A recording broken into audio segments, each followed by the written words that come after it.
What's going on, everyone? Happy Saturday. Hopefully everyone is doing well, staying safe, healthy, and having a great day so far. Welcome back to my channel. If you had to take a COVID test, flu test, or a test for any other virus, I hope you have tested negative. If you did test positive for COVID, flu, or any of the viruses, I hope you have a full and speedy recovery with no long-term issues and no long COVID issues. It is time now for the Saturday edition of the Virus Update for Saturday, May 3rd, 2025. If you're new to my channel, welcome to my channel. This is where I do the daily virus update on all those viruses that can make us sick. Want to stay informed with what's going on with these viruses? Just subscribe down below. Give this video a thumbs up. Hit that notification bell. Share this video with anyone you know. And of course, leave your comments down below. Alrighty, we do have several news stories to get through today. About 5 or 6, give or take a few. And then we do have some daily data to take a look at. And we do have some new numbers from CJS. And I also want to take a look at some data from the CDC as well. And I think we're going to take a look at New Jersey today as well. I will do New Jersey either today or tomorrow. All right, starting off in Tarrant County, Texas, where it comes to measles. They are now reporting their first case of measles. If you did not know, maybe you're new to my channel, Texas is not doing well with measles. The United States is not doing well with measles. There's a lot of places not doing well whatsoever. According to a press release, the exposure at Methodist Mansfield ER happened from 8 p.m. on Tuesday, April 29th to 3 a.m. on Wednesday, April 30th. The cases are an unvaccinated adult and a child who live in the same household, according to the Tarrant County Public Health. It has not yet been determined where they contracted the measles cases. Moving on now to this. Second case of measles has been reported in Collin County. This also is in Texas. And officials said the person who tested positive did visit a Walmart. So this is not good. And it looks like it was the Walmart on State Highway 121 in Frisco on April 29th between 1:30 and 6:30 p.m. Frisco. I hope I said that correctly. If not, I'm sure someone will correct me down below. And, with measles, you just got to be looking out for fever, dry cough, runny nose, sore throat, inflamed eyes, and, of course, those spots that show up on your body and skin rashes as well, or flat, large blotches. Taking a look at this. This is actually some interesting news. In Australia, court approves a payout after 19 people died in COVID-19 outbreak at an aged care home. And it looks like this was back in the early days of the pandemic. This was in Sydney, Australia, at the Newmarch House. At the Sydney's Newmarch House, over 65 days from April to June of 2020, 19 people died and many more became sick. Now family members of some who died will receive financial compensation after reaching a settlement with aged care providers. And I'm not seeing how much money they're going to be getting, but yes, they're going to be reaching a settlement for the death of their loved one. Of course, the death of a loved one due to COVID, that really has no price tag. It is priceless. It's really not a good thing. All right, Mike Honey said in Australia, COVID-19 cases update. Reported cases seem to be rising again at the national level and in most states. Nationally, it looks like, yeah, you can see here. Yep, definitely somewhat of a rise from March 8th through to, this chart goes from March through to May 1st. And you can see it was dropping, but then here about mid-April, it started going up again. So, yes, there is some sort of a rise there. And it's always hard to be certain just what's going on. Remember, a lot of people don't test, so assume the person you hear coughing next to you could potentially have COVID, flu, or something else. Just don't think, oh, it's allergies. I saw someone the other day coughing somewhere, and they said, oh, allergies are bad. You know what? Thank God I had my mask on, because it could be COVID. Alrighty, moving on back to here in the United States. Of course, that's where I'm at. Veterans Affairs Study. I'm just going to read a headline here. Veterans Affairs Study. Pfizer's COVID booster. 68% effective against hospitalization. You know, as time goes on, as variants evolve, subvariants of COVID evolve, the effectiveness of the vaccine, it does go down a little bit. That's why they constantly update boosters, constantly keep updating them, and I know someone may potentially ask, before you think about asking, I don't know what the status is on fall 2025 boosters. It looks like there's a delay in that right now. Who knows what is going to happen? You know, we have a new HHS secretary. We have new people in charge, so I honestly can't say what that picture is going to look like going forward. Hey, in case you did not see yesterday's update, Texas now has 683 measles cases. And in the United States, yeah, the total is now 935. That 1,000 mark, it's coming pretty soon. A little faster than we would like for it to come. All right, let's take a look at heat-related illnesses. I do need to refresh this. I don't know if there's an update to this, but there are some heat-related illnesses in the South, minor, and some moderate ones now starting to show up in Texas. Okay, looks like this did update, and the moderate ones are not there anymore. Also some moderate ones here in Georgia. And speaking of heat-related illnesses, you may notice here, maybe my face is a little bit red, maybe I'm a little bit hot. Since I've had COVID, my tolerance to heat, it's not so good. In fact, I was thinking maybe it's time to stick the old air conditioner in the window here of my office-room, but after today it is going to get cooler for maybe the next week, so might not have to do that, but beyond that point, it is looking hotter here in the Mid-Atlantic, so yeah, that good old buddy air conditioner. It's coming in the window pretty soon. It's getting to be that time of year. We'll do the hydration break in just a few moments. All right, taking a look at what is going on with Canada. Canada, the COVID-19 viral activity level is moderate. Flu A is high. Flu B is high. RSV is now moderate as well. I mean, yeah, I think we're not seeing anything that's low there. So that's relatively concerning. And I saw one person say for COVID, Canada may be as low as they're going to get. Well, heck, if they're as low as they're going to get, low at this point, at least the national viral activity level there, it's listed at moderate. Taking a look at the website, nothing really new to show you there. I can refresh this because a couple things were posted, but I'll be doing some updating there. Maybe not today. A little warm in this room, but maybe tomorrow I'll do some updating there. We'll see. Let's see how many birds migrated north. This always fascinates me. Of course, we do know heavy bird migration could lead to the spread of bird flu. And take a look here. We're going to see birds in millions. Look at that. And it's getting into the hundreds of millions. Over 200 million. Do we get over 300 million today? No, we do not. I think we are starting to get close to past peak for bird migration, but almost the entire United States saw high migration overnight last night. Slightly less in the Midwest. There was some rain up there. Let's take a look at what's going on with air qualities today. And of course, air qualities can cause you to have breathing problems, which can cause you to get warm as well. And yeah, there's some bad air qualities along that I-95 corridor from Maine and the East Coast down to about Georgia, almost into Florida. Slightly minor in the, we'll say Midwest, we'll say Illinois. And yeah, some bad air qualities in California once again, especially southern and central California. And Montana and Idaho, you have a little bit of a problem today. Taking a look at what is going on with pollen, and we can see here things have improved slightly in the Mid-Atlantic region. There's still some oranges showing up. Very high pollen levels in the central plains like Kansas, Iowa, Missouri, Nebraska, Colorado. Yeah, especially just each of those mountains, your pollen levels are high. Not seeing any data there for the Rocky Mountains. All right, we have to get the EMS calls. We've got some bad news about that. First off, taking a look at Pinellas County, Florida. Yeah, it's pretty busy there. We do see sick person showing up several times. Now I got to show you Philadelphia yesterday. Do I really have to show this? It's a really bad number. It's really bad.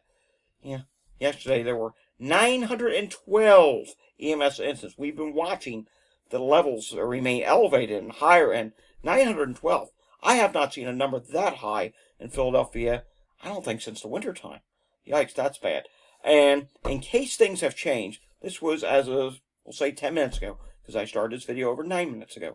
Take a look at what is going on in Montgomery County, Pennsylvania. Yeah, look at all these calls. At the time of the screenshot, it was saying 23 calls.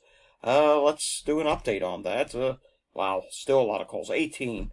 That's high for a Saturday. Look at this. Cardiac emergency. Several times. 1, 2, 3, 4, 5 cardiac emergencies. There's some vehicle accidents, some other stuff going on. Let's take a look at Chester County. What's going on there? Wow. Respiratory difficulty showing up 1, 2, 3, 4 times still.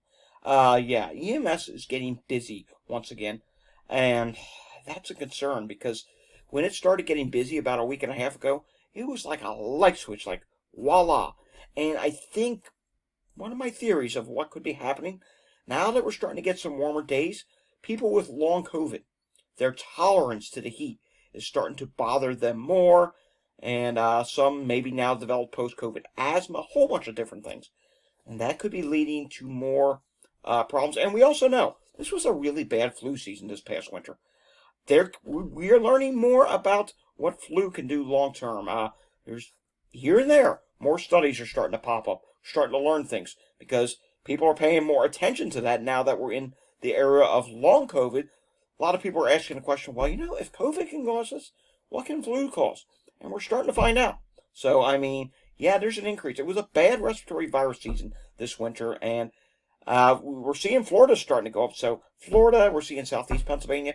It's starting to give us some clues. I wish we could see the rest of the country. I really wish we could just look all around the country. I'm going to do some digging and searching. Maybe CDC has a dashboard for showing where volume of calls for EMS are increasing or decreasing in the United States. That'd be really interesting to see. They may have something I just never knew it. Not too bad in Pennsylvania for the hospital state. We do have a few hospitals dealing with problems. Chester Crozier Medical Center. Yeah, we don't have to worry about that. Fortunately, they have closed. Mainline Hospital, Riddle Hospital, that's just stuck on patient volume, and I think that's going to stay like that because there's really a lack of hospitals. We're seeing behavioral health diversion. Lehigh Valley, St. Luke's Upper Bucks campus is overcrowding at this time, and Easton campus is also overcrowding. Let's take a look at what is going on in New Jersey when it comes to EMS calls. By the way, I should mention, starting to hear more people cough once again. That's not a good thing. That's actually a bad thing. I'm going to be paying more close attention to local wastewater pretty soon. And New Jersey, it doesn't look like we have. Are there any EMS or any hospital problems? None. That is fantastic news. Taking a look at what's going on with the New Jersey respiratory report for this week, we will do this today. Emergency department visits and hospital admissions continue to decrease for COVID-19 and RSV and influenza. Recent COVID-19 and influenza hospitalizations have mostly been reported in 65 years and older. Recent RSV hospitalizations looks like they have been in persons 0 through 4 years of age. Test positivity for COVID-19 and influenza decreased in the last week. Levels of COVID-19 in wastewater remain elevated, though. While elevated, COVID-19 levels remain lower than during the summer peak. Levels for the influenza type A, flu, and B, and RSV and wastewater are decreasing, but it's not good to see levels elevated for COVID. Yeah, they're not rising, but that means a higher base. I've been talking about this time and time again. Our baselines for COVID are ending up higher, and some of the other viruses as well. LP.8.1 is the dominant variant there in New Jersey at this time. All right, New York State, this is from yesterday. They reported 698 cases. They're continuing to drop at this time. And New York State hospitalizations, while the baseline there would still be high at this point, they are dropping somewhat. 619 people in the hospital in New Jersey at this time. All right, let's take a look at those emergency department visits diagnosed with COVID. I was going to do all states. I don't think we're going to do that right now. Maybe we'll do that tomorrow. All the states that are on here, but we can see here, they are dropping at this time, which is some good news. Something else from yesterday that I wanted to show you, and that is, there it is. I want to show you, well, first off, influenza epidemic growth. It's likely declining or just not changed or not estimated in the entire United States on this map at this time. But take a look at this. We're now growing status for COVID in Hawaii. Yeah, I think Hawaii's summer wave may be right around the corner or already is starting and likely growing now in Utah. It's likely declining in Colorado, but I don't know if I trust that. When we take a look here at some numbers from CGS, you're going to see some interesting things. But first off, I put a little reminder here. Are your allergies bothering you worse than normal? Maybe it is your coughing or whatever the case may be. Take a COVID test. Check to see if that is COVID. Because you know what? You may think it's allergies and then go about your day and it turns out to be COVID and you infect other people. Very important that you do that. Also, very important that you take a hydration break. I know I need it because I think I said this before, I'll say it again now. Ever since I've had COVID round 2, I mean, good Lord, we are only into May 3rd. My my ability to tolerate the heat has clearly changed. It has gotten worse. In fact, we've paused this video a few times. You just don't know that. But, yeah, so, maybe that's something that we're going to do in the poll. You know how I do polls? Maybe I will take a poll. Did I already do one for that? I don't know. Is your ability to deal with the heat changed since you've had COVID? Let me know down below. Let's take that hydration rate, shall we? Alrighty. Let's continue on here. Here's some numbers from CJS, and you're going to see a couple things that are increasing here. First off, Thursday, Florida had 383 new cases and 3 new deaths. New York, daily number, 867 new cases. Puerto Rico, daily number, 180 new cases. Colorado, get this, the weekly positivity rate, 4.6%. Positivity rate, that is double their positivity rate from last week, which is 2.3%, and for deaths reported by the CDC data tracker. We'll take a look at their dashboard, if we still can, tomorrow. We'll take a look at a lot of different state dashboards tomorrow, or at least the ones that we can. I gotta have to go through that. Indiana, 404 new cases and 5 deaths reported by the CDC data tracker. Kentucky, 330 new positive tests and 11 deaths reported by the CDC data tracker. Weekly report for Massachusetts is 847 new cases, a net figure, and 9 new deaths. Minnesota, weekly number, 697 new cases and 6 new deaths. New Jersey, 1,077 new cases and 11 deaths reported by the CDC. New Mexico, 4 deaths reported by the CDC. North Carolina, 348 state-reported hospitalizations for COVID-like illness. The CDC reported 179 COVID-related hospitalizations and 10 deaths reported by the CDC data tracker. Utah added 203 people to their living with COVID count. 1 new death per Utah site. This is their last weekly update until October. Okay, sad to see Utah go. I mean, I'm pretty sure they're going to have a summer wave at some point as well. Florida, daily number, 245 new cases and 7 new deaths. 1 from 2022, and the rest from the past couple of weeks, and 2,242 cases and 32 deaths reported over the past 7 days, including 3 from 2024 and the 1 from 2022, to go along with 287 CDC reported hospitalizations. And I want to say something real quickly. 287 hospitalizations with the summer wave yet to come. That's not good, but it gets worse. New York State, 776 new cases reported and 4,997 over the past 7 days. And, well, as you know, there's still really high baseline, 627 hospitalizations. We hope we can get that to drop more before their summer wave kicks in. They also reported 36 new deaths. Puerto Rico, 163 new cases, 950 cases, and 3 deaths were reported in the past 7 days. The rest are weekly tallies. Alabama, 7 deaths reported by the CDC. Arizona, 866 new cases reported by the state, and 7 deaths reported by the CDC. California, 2,086 new positive tests, and a test case positivity rate over the month. Most recent 7 reporting days of 2.64%, 525 CDC reported hospitalizations, and 31 new deaths, including 1 from, it looks like I cut that, 1 from January of 2024. That's what I'm trying to say. Georgia, 155 CDC reported hospitalizations and 10 deaths reported by the CDC. Idaho, 462 emergency department visits. Mind you, this is usually the spring lull in a lot of these states. That's relatively high for COVID-like illness, and 1 death reported. Illinois, 191 CDC reported hospitalizations, 12 deaths. Iowa, 5 deaths. Louisiana, wow, 687 emergency department visits for COVID-like illness, a 3.7% test case positivity rate. Hey, it is down from 5.2% last week, but again, that's a high baseline for emergency department visits. Nebraska, 6.8% test case positivity rate, down slightly from 6.9% last week, and 3 deaths reported. Ohio, 152 CDC reported hospitalizations and 13 deaths. And in case you're wondering why we're not showing the Ohio dashboard, It looks like they're doing some sort of an update. I'll have to check and see if that update is complete. They're going to probably have a new dashboard soon. It's not the first time, won't be the last time. Oklahoma, 5.9% test case positivity rate, down from 6.8%, and 4 deaths reported. Pennsylvania, 231 CDC reported hospitalizations. And yes, wow, another 22 deaths in my state. That's bad. South Carolina, 8 deaths. You're not even that big of a state. Tennessee, 16 deaths. Texas is reporting, I need to zoom this out because there's some things here you can't see when I record. So I need to see the rest of this.